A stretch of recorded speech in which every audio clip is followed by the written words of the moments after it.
So this will sort of be the base for our clouds. And what I want to do is I want to darken this front area of the clouds here. So I will just copy both of these nodes with the roto and the blur, and I'll just paste them over here. And I want to drop down a grade node. Let's place this below and let's point to our shape. And for this grade node, if I were to turn down again a little bit and do an invert, we got the same effect that we had earlier. We only have to adjust this roto shape now. So I will click on this curve and Control A to select everything, and I can just expand this box a little bit. Or maybe I can just grab all of these handles, all of these points now, so I only want to affect this top side of our clouds. So maybe something like this. And again, this will help us focus a little bit more our attention right here in the center. And maybe I can increase the gain a little bit here, so we don't want this as dark, but this should be the result here. And I might want to just increase the size of this blur here, so let's do 400 and make this nice and feathered out. Go back here maybe and adjust this roto shape a little bit. So now let's bring in our center light, which let's grab the shuffle and the unpremult, and let's paste this here, and let's point back to our render and organize things a little bit here, maybe something like this.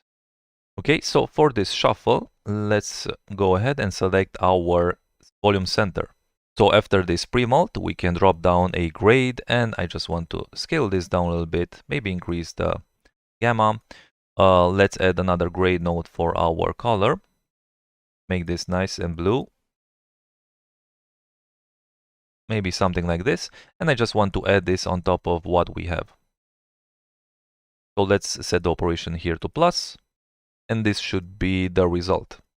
Maybe I'll go to the grade and I'll just increase the luminance a little bit and increase the blue tint here. But probably it's best to do these changes later.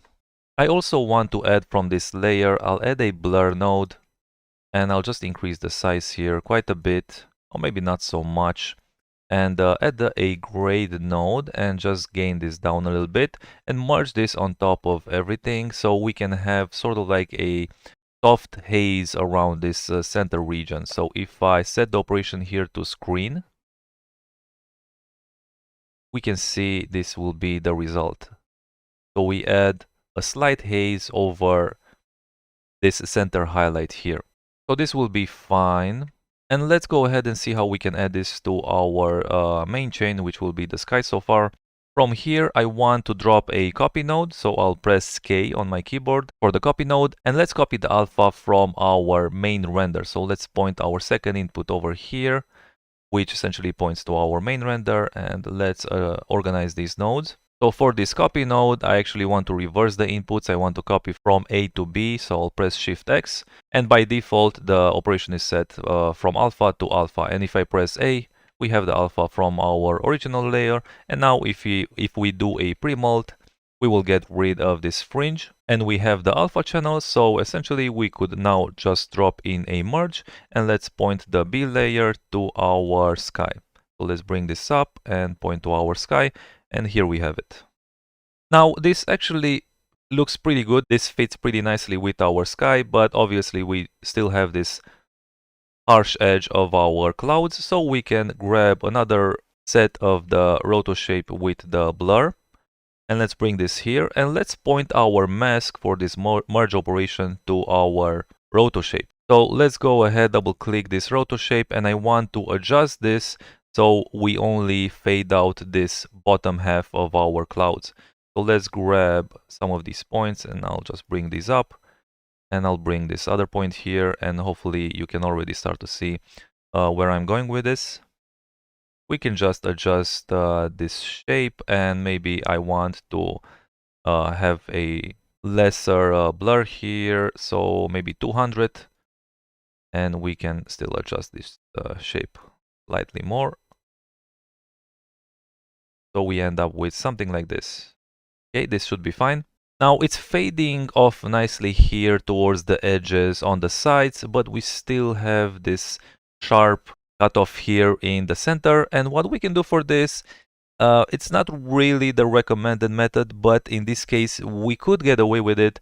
Is we can just drop down from this pre-mult, from the last node of our chain here, we can just do a grid warp, and we can essentially just grab this point here and just bring this down, so we can kind of stretch this bottom portion of our clouds a little bit.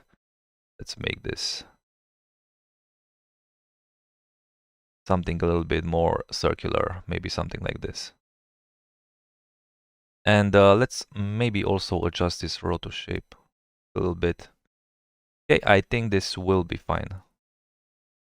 So we can see with this grid warp, we are sort of stretching the clouds. And since we are working with volumes, this really doesn't look that bad, luckily for us. And especially we can get away with doing stuff like this since this is a rather slow moving camera. So another thing that I want to do here is we want to add that soft haze effect over the entire cloudscape. So this will really help a lot. So if I do a blur from the end of our chain here, and if I preview just this blur, we can increase the scale here a little bit.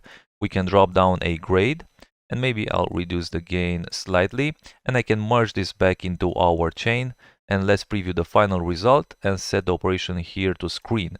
So we can see now instantly that our clouds look slightly puffier and just a little bit more magical, and they slightly have a more fantasy look, which will really help us achieve the final look of our effect. So if I turn this on and off, we can see that this effect really does a lot for us. And we can adjust this grade here a little bit now. Maybe we don't want this to be as strongly, so we can just drop down the gain and maybe the contrast a little bit. And you can play around with the blur settings as well. You might want a softer look or a sharper look, but I think that this really helps a lot. And this is a tip that I picked out from the compositor in our team. And I was really amazed to see how much just adding a couple of nodes, how much effect this can have for a shot like this, so for volumes and clouds in general. And I think this is something that I will always be doing now moving forward, especially with clouds. So like I said, you can play around with the blur and the gain settings here, but I will leave this as it is for now. And one final thing that I want to do is I want to add on top of everything another layer of this center light. So let's go look for our volume center here. I will place a grade node and point to our unpremult for the center light and try to arrange things a little bit here. Just bring this down, and now I can merge this on top of everything, so in our main chain, and I can set this operation here to plus. So we can see that this looks pretty cool already, but we can play around with the grade. We only want a little bit of whiteness right here in the center, just to not have such a flat look right in the center. So again, we are concentrating the details right here in the center. So I'll leave this as white. We don't really need any color correction for this. But if I also turn this on and off, we can see that this really adds a lot of depth to our effect. There's still some color correction, some color tweaking to do for our clouds. Mainly we can go to our dome light right away, and I can see that we need to introduce a little bit more blue overall, and maybe drop down the gain for our fill, and maybe also the grade for our directional light. But again, all of this is stuff that you can, that I encourage you to play with after we set up all of the other layers as well.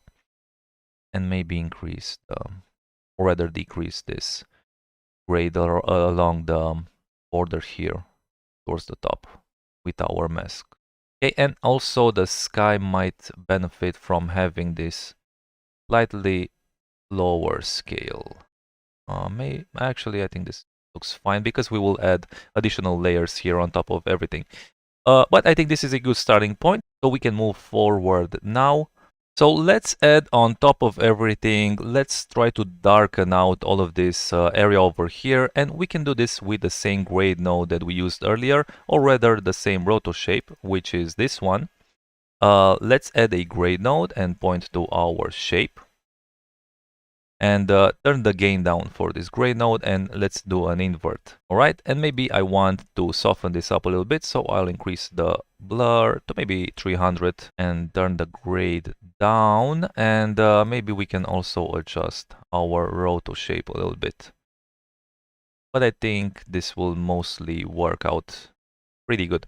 So the final layer that I want to add to our sky component is going to be a soft fill fog effect, and we can create this again by using the same roto shape. So I'll just grab both of these nodes and let's place them over here to the side, and I want to create a simple constant. So I'll drop down a constant, and let's increase the color here, and let's choose a nice blue color. Maybe something like this. And I want to cut this off with the roto shape. So I can do a copy if I press K, the copy node, and let's copy the alpha from this roto shape, and I'll press Shift X to reverse the order. So now if I press A, we can see that we have the alpha, only we want to invert this alpha. So after our blur, I'll drop down an invert node, and let's take a look now. So this is what we want. We only want to filter out this bottom half. So now I can essentially add a pre-mult, and here we have it. So now I can simply merge this and leave the operation as over. Just merge this on top of our nodes, and here we have our fog. It's not looking great right now. We have to adjust some of these settings. Let's go ahead and make this a little bit darker. Play around with the color. We want sort of like a very thin fog kind of look. So maybe something like this. And we can see that this really blends in everything really nicely for us. And I think this is actually looking pretty good. We can always just go back and adjust some of the settings. But this will be the setup for the base of our clouds. And now we can work on adding all of the lightning effects.